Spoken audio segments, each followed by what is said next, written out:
Kundalik hayotimizni elektr energiyasiz tasavvur qilib bo'lmaydi. Har bir tizimda bu resursning o'rni va ahamiyati katta.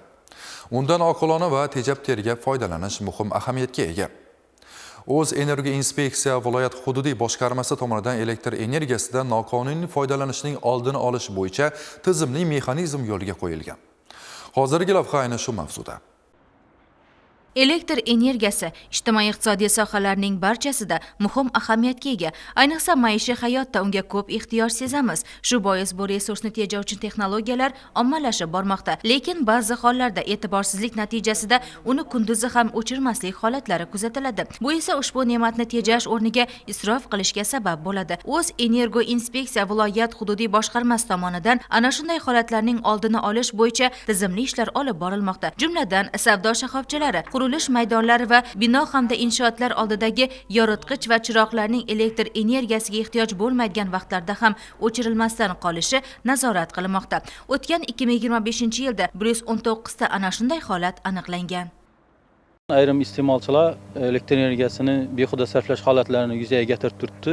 O'zbekiston Respublikasi Ma'muriy javobgarlik to'g'risidagi kodeksining 100-moddasi bo'yicha javobgarlikka tortiladi va iqtisodiy sanksiyalar qo'llaniladi. Xususan 2025-yilda 43 ta holat ma'muriy javobgarlik dalolatnomasi rasmiylashtirilib, chora ko'rildi. 3 ta holatda iqtisodiy sanksiya qo'llanildi.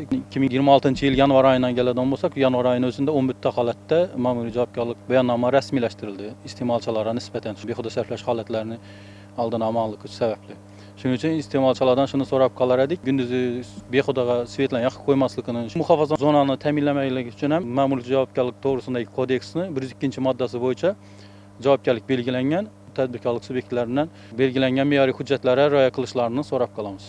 Belgilangan mezonlarga asosan transformator punktlari joylashgan yerda muhofaza zonasi tamoyiliga amal qilish zarur. Ya'ni 10 ming volt kuchlanishdagi elektr tarmoqlardan har ikkala tomonida kamida 10 metr muhofaza zonasini saqlagan holda bino va inshootlar qurish maqsadga muvofiq. Ana shu jihatlarga rioya qilish orqali yuzaga kelishi mumkin bo'lgan turli avariya holatlarining oldi olinadi. Elektr energiyasini tejash bu faqat soha mutaxassislarining zimmasidagi mas'uliyat emas, balki jamiyatdagi har bir fuqaroning mas'uliyatli burchi. Zero har bir resursdan oqilona foydalanish orqali uni kelajak avlodga ham yetkazish mumkin.